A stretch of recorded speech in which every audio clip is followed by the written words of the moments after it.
প্রিয় দর্শক, আসসালামু আলাইকুম। জাতীয় নাগরিক পার্টির কেন্দ্রীয় এক নেতার বিরুদ্ধে চাঁদাবাজির অভিযোগ উঠেছে।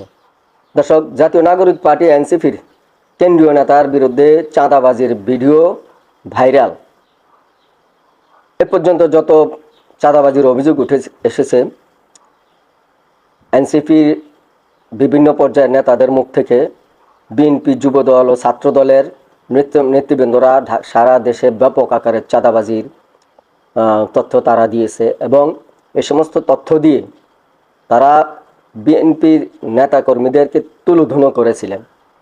এখন খোদ তাদের কেন্দ্রীয় নেতার বিরুদ্ধেই চাঁদাবাজির অভিযোগ উঠেছে। এখন কি বলবেন এনসিপির নেতৃবৃন্দ? দর্শক, জাতীয় নাগরিক পার্টির কেন্দ্রীয় এক নেতার বিরুদ্ধে চাঁদাবাজির অভিযোগ উঠেছে। এক নারীর কাছ থেকে ওই নেতার টাকা নেওয়ার একটি ভিডিও সামাজিক যোগাযোগ মাধ্যমে ব্যাপক আকারে ভাইরাল হয়েছে। তবে অভিযুক্ত এনসিপি নেতা ইমামুর রশিদ দাবি করেছেন, ওই নারী এনসিপিতে টাকা অনুদান দিয়েছেন, তার কাছ থেকে কোনো চাঁদাবাজি করা হয়নি। গতকাল রবিবার বিকেল থেকে সামাজিক যোগাযোগ মাধ্যমে টাকা নেওয়ার ভিডিওটি ভাইরাল হয়।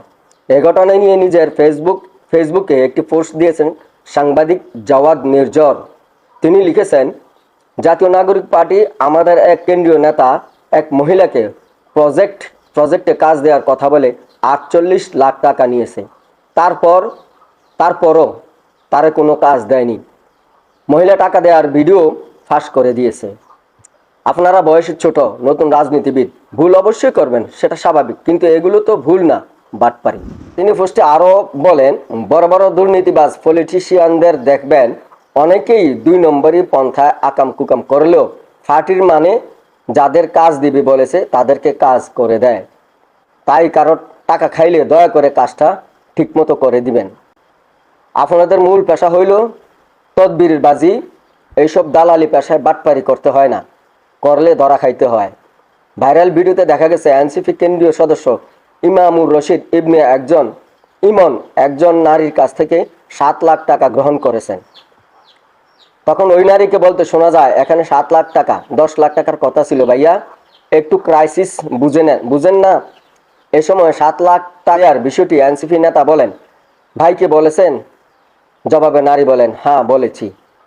টাকা নেওয়ার ভিডিওটি ভাইরালের পর নিজের ফেসবুকে এক পোস্টে বিষয়টি ব্যাখ্যা দিয়েছেন এনসিপির নেতা ইমামুর রশিদ ইমন।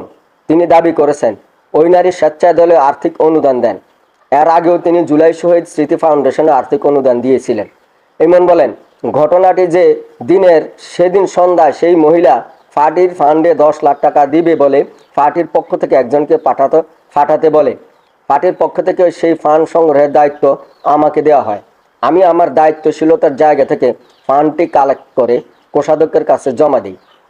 আমি পার্টির একজন সদস্য হিসাবে শুধুমাত্র আমার উপর অর্পিত দায়িত্ব পালন করেছি, এর বেশি কিছুই নয়। প্রিয় দর্শক, সারা দেশে যে ব্যাপক আকারে চাঁদাবাজির খবর বিভিন্ন সোশ্যাল মিডিয়ায় সামাজিক মাধ্যমে ভাইরাল হয়েছে, এতদিন হয়েছে বিশেষ করে বিএনপির অঙ্গ সংগঠন দলের নেতাদের বিরুদ্ধে, কিন্তু এখন খোদ যারা বিএনপির সেই চাঁদাবাজির বিষয় নিয়ে সোশ্যাল মিডিয়ায় ব্যাপক আকারে তাকে বিতর্ক সৃষ্টি করেছেন, আজকে তাদের দলেরই একজনের নামে চাঁদাবাজির সেই ভিডিও ভাইরাল হয়েছে।